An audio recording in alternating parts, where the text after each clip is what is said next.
Adventist Broadcasting Network, ABN. 여러분 안녕히 주무셨습니까? 오늘도 새로운 한 날을 우리에게 주신 하나님의 은혜에 감사합니다. 오늘은 다니엘서 1장 3절로 5절의 말씀을 함께 찾아보겠습니다. 다니엘서 1장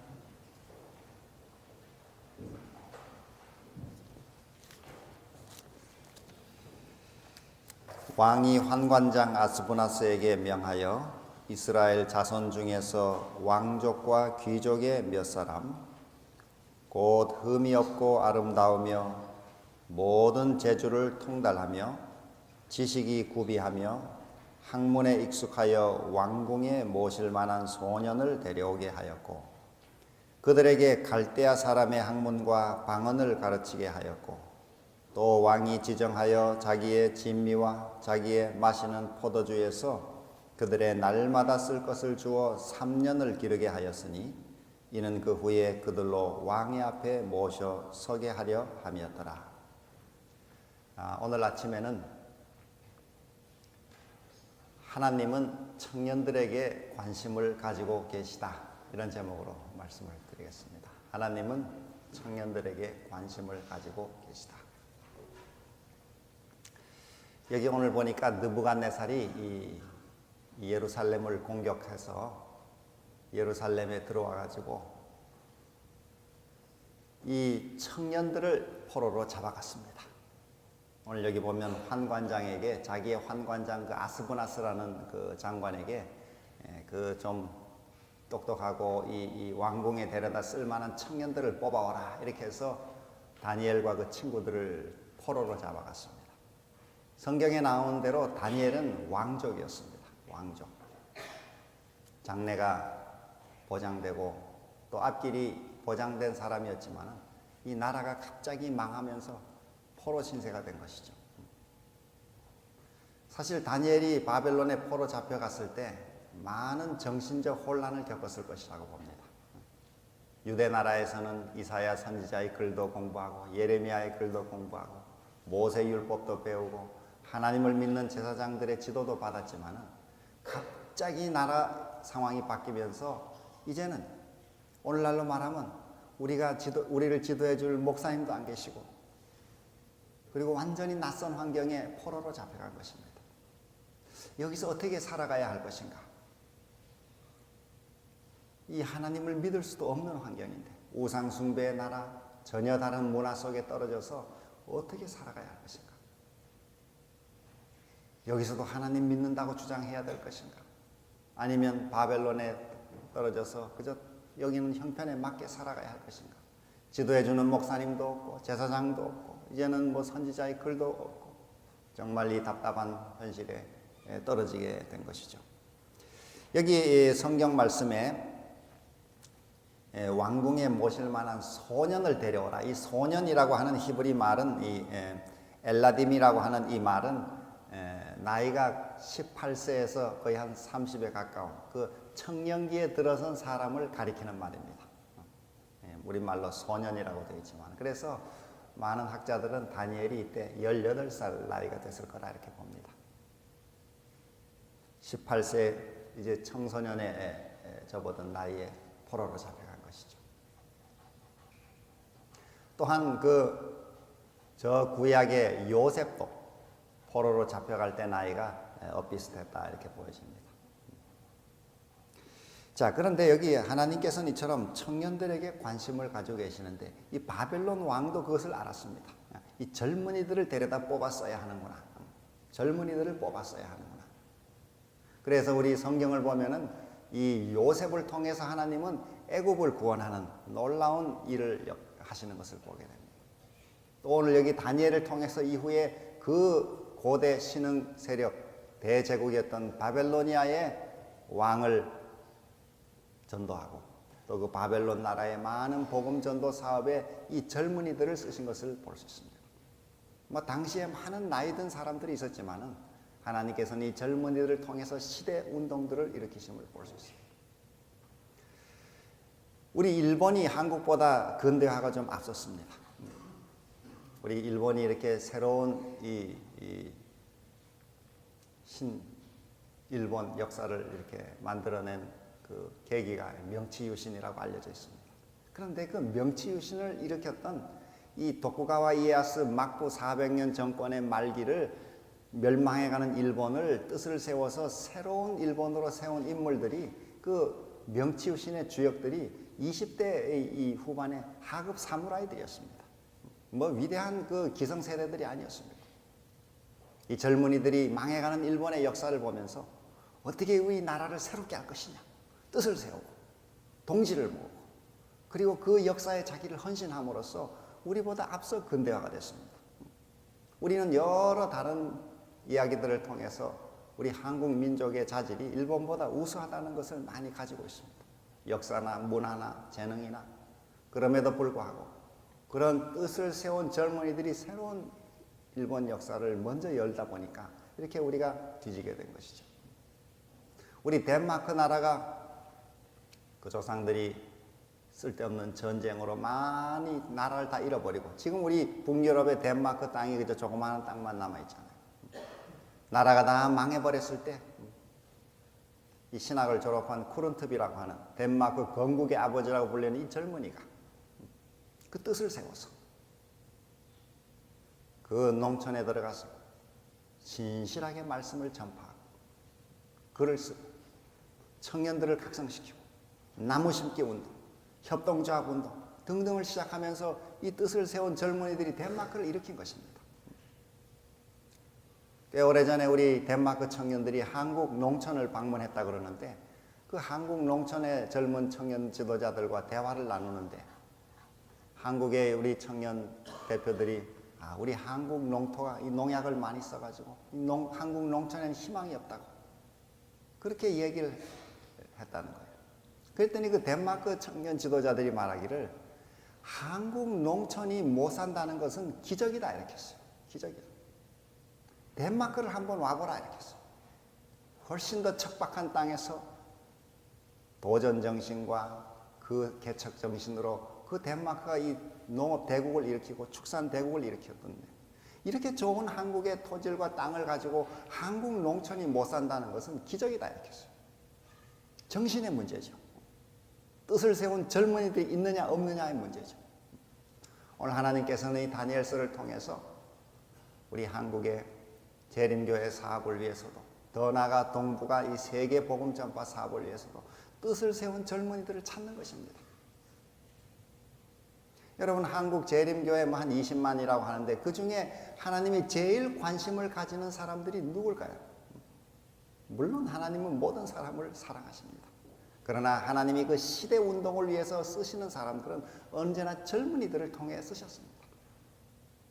저는 여러분들을 생각하고 기도하면서 오늘 우리의 이 자리에 함께한 여러분들이 그 누구보다도 하나님이 이 한국의 재림교회 신자들 가운데는 주목하고 관심을 갖는 대상들이라는 것을 기억해 주시기를 저는 바라고 있습니다. 내가 이렇게 하나님의 특별한 관심의 대상이구나. 그리고 한 시대 운동의 주역이 될 수 있는 내가 이 인생의 나이를 지금 받고 있구나. 인생의 그 시간을 지금 지나가고 있구나. 다니엘도 그저 평범하게 살아갈 수 있었겠지만은 그런 하나님의 말씀과 기도를 통해 자신의 삶을 뜻을 세우고 하나님께 자기를 헌신함으로써 한 역사의 쓰임을 받은 것입니다. 오늘 우리에게도 하나님께서 이런 기회를 주고 계십니다. 여러분 모두가 다 그렇게 되기를 저는 소망하고 또 이 시대의 하나님의 교회와 이 세상의 하나님의 뜻을 전달하고 또 이루는 일꾼들이 되어주기를 또한 저는 기도하고 소망하는 것입니다. 오늘 이 다니엘서 1장 이 짧은 절에 보면은 이 바벨론 왕은 이 다니엘과 이 친구들을 바벨론으로 동화시키기 위해서 두 가지 여기는 이 동화책을 쓰고 있음을 볼 수 있습니다. 첫째는 교육을 통해서 동화시키고자 했습니다. 3년 동안 바벨론 최고 엘리트 교육을 시켰습니다. 갈대아 사람의 학문과 방언을 가르치게 했다 이렇게 했어요. 이 갈대아라고 하는 것은 이 칼두 족속을 가리키는 말에서 온 건데 이 바벨론이라는 말과 같은 말입니다. 그 지역의 갈대아 사람은 이 바벨론 사람을 가리키는 갈대아 방언 이 바벨론 언어죠. 고대 그 아카드어 그리고 수메르어 아람어를 가리킵니다. 그 언어들을 가르쳤어요. 언어를 통해서 이제 공부를 시키는 것이니까. 그 다음에 갈대아 사람의 방언과 학문을 가르치겠는데, 고대 이 바벨론의 학문이라는 것은 수학, 점성술, 천문학, 등등 이런 여러 고대 학문들을 가르쳤습니다. 여러분, 이 교육이라고 하는 것은 그 목적이 어디에 있는가 하면은 변화시키는 데 있습니다. 사상을 바꾸고 삶을 바꾸고 또 바꾸어진 사람으로 하여금 그 시대를 바꾸게 하는 그 목적이 교육에 들어있죠. 여러분들이 교육을 받는다는 것은 이 변화에 있습니다. 어제 나와 교육을 다 받은 오늘의 나가 똑같다면 그건 교육이 효과가 없는 것입니다. 우리가 매일 아침 이런 시간을 가지고 클래스에서 공부하고 독서하고 또 이런 여러 사람들과의 교제를 통해서 내 이 사상이 올바른 길로 바꿔지고 내 삶의 습관이 고쳐지고 이렇게 해서 올바른 변화를 이루고자 하는 것이죠. 그러나 여기 바벨론의 이 학문도 역시 마찬가지. 이 바벨론의 학문을 통해서 그들을 바꾸고자 하는 것입니다. 갈대아 이 학문을 통해서 이 정신을 바벨론의 정신으로 바꾸고자 하는 것이죠. 오늘 우리 세상의 교육에 대해 세상이 관심을 가지는 것도, 많은 관심을 가지는 것도 거기에 있는 것입니다. 그러나 하나님이 없는 지적 위대함만을 추구하는 교육은 인간을 교만하게 하고 결국 멸망시키는 것입니다. 우리는 이 바벨론의 이 동화책에 다니엘이 빠지지 않은 것을 그 후의 결과를 통해서 보게 됩니다. 우리가 세상의 공부를 때로는 할 수밖에 없지만 그러나 중심의 우리 사상에는 하나님의 이 복음과 또 구원의 이 진리를 확고하게 신앙하는 그 관점에서 공부하는 것이죠. 두 번째로 이 바벨론 왕이 이 다니엘과의 친구들을 동화시키려고 했던 그 방법은 음식이었습니다. 음식. 왕이 자기의 진미와 자기의 마시는 포도주에서 그들의 쓸 것을 지정해 줬다. 이렇습니다. 왕의 특별한 식사를 제공해 주는 것이죠. 정말 큰 호의가 아닐 수 없습니다. 그것을 거절하는 것이 쉬운 일이 아니었어요. 그러나 다니엘과 그 친구들은 우리 내일 살피게 될 그 본문을 통해서도 그 모든 식사에 동화되지 않았습니다. 여러분, 사람의 이 몸은 그 먹는 음식으로 구성되게 되어 있습니다. 그리고 우리 사람의 정신과 이 신앙도 음식의 영향을 매우 크게 받게 되어 있습니다. 그리고 우리의 품성 개발, 우리의 이 인격을 형성하는 일도 음식과 매우 밀접한 관계가 있습니다. 여러분은 아마 그것을 경험으로 아는지 모르는지 잘 모르지만은 저도 이렇게 음식을 먹어보면서 그것을 점점 이제 요즘에는 깨닫게 됩니다. 또 우리 음식에 대해서 많은 실험을 했던 인도의 그 지도자 간디가 자기의 그 자서전에 이래 보면은 그는 그 어린 아마 10대인가 그 옥스퍼드 유학을 가가지고 그때 그 이미 유학을 가서 영국에 있으면서 그 채식 클럽들 이런 데 가담해가지고 음식 연구를 매우 많이 했습니다. 그는 일생을 통해 음식에 대한 연구가, 왜냐하면 그 음식이 진리를 깨닫는데 매우 중요하다는 것을 깨달았어요. 그래서 끊임없이 실험한 얘기를 자세하게 썼습니다. 예를 들면 자기가 우유를 이렇게 먹을 때는 우유를 자꾸 먹어보면은 이 정욕을 통제하는 것이 매우 어렵다는 걸 자기가 경험했다 이렇게 했어요. 그래서 그는 그걸 우유, 그 다음에 이런 모든 걸 육류를 제하면서 결국 이 마지막에 이 사람이 이 음식에 실천한 걸 보면 말린 과일, 건과 주로 그런 것들 이렇게. 그래서 끊임없이 이 진리 구도의 길을 그는 찾아가는 일에 음식이 인간의 이 성정과 정신과 성질과 이 품성 형성에 매우 밀접한 영향을 끼친다는 걸 알았어요. 사실 그래서 하나님께서 이 재림교회에 건강 기별을 주신 것은 이게 매우 깊은 차원이 있습니다. 단순히 오래 살고 병 걸리는 차원이 아니고 이것이 인간의 품성 형성과 정신과 신체와 그 다음에 또 신앙과 이 모든 면에 매우 지대한 영향을 미칩니다. 왜냐하면 이 사탄이 인간의 이 감각을 통해 들어오고자 하는데 그것이 음식으로 시작합니다. 여러분도 한번 이 실험을 해보면 알 것이에요. 자극적이고 양념 많이 하고 이 비건강식을 섭취하게 되면은 자기 성질이 끓어오르고 피가 뜨거워지고 이 통제가 안 되는 것을 경험할 수 있어요. 여러분이 아직은 잘 모를지 모르겠어요. 그러나 자꾸 반복하면은 그것이 몸에 영향을 미침을 알 수 있습니다. 사탄도 그래서 이 문제가 중요하다는 걸 알기 때문에 에덴 동산에서 인간을 처음으로 쓰러뜨린 공격이 식욕이었습니다. 이 땅에 와서 예수님을 공격할 때도 제일 처음 시험이 식욕이었습니다.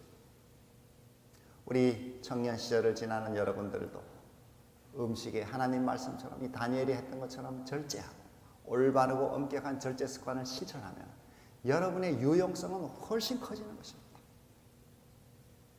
우리 하나님의 말씀과 기도를 통해서 그리고 올바른 이 건강 식생활을 통해서 오늘 우리 모두가 다 다니엘처럼 이 한 시대에 정말 오늘 13년 그리고 이 교회가 이 필요로 하는 여러분들 필요로 하고 있는 이때 여러분의 삶을 말씀과 기도로 구별하고 또 주신 이 건강 기별의 습관을 몸에 체득해서 이 시대 한국 교회와 더 나아가 이 세계적인 마지막 사업에 우리 모두 다 크게 헌신하고 충성을 바치는 여러분 모두가 되기를 간절히 바라면서 아침 말씀을 마치겠습니다. 하늘 아버지시여, 오늘도 새 아침을 주시고 또 말씀과 기도로 하루를 열 수 있도록 은혜를 주셔서 감사합니다. 다니엘이 그 젊은 10대 나이에 포로 잡혀갔던 그 이야기를 통해서 바벨론 땅에 떨어져 바벨론 교육과 음식을 통해서 들어오는 그 동화책에 넘어가지 아니하고 뜻을 세워 하나님의 말씀과 기도로 자신을 무장하고 또 주신 그 건강의 여러 기별들을 따라 실천하고 절제함으로써 그 삶을 하나님께 크게 쓰임받는 도구로 바쳤듯이 오늘 우리 모든 우리 젊은 형제 자매들도 다니엘의 생애 모범을 좇아서 말씀과 기도로 날마다 자신을 무장하고 또 우리 주신 건강 기별을 몸에 잘 실천해서 우리 모두가 다 이 시대 역사에 크게 쓰임받는 주님의 일꾼들 다 되도록 큰 은혜 주시고 복에 복을 더해 주시기를 예수님의 이름으로 기도합니다. 아멘.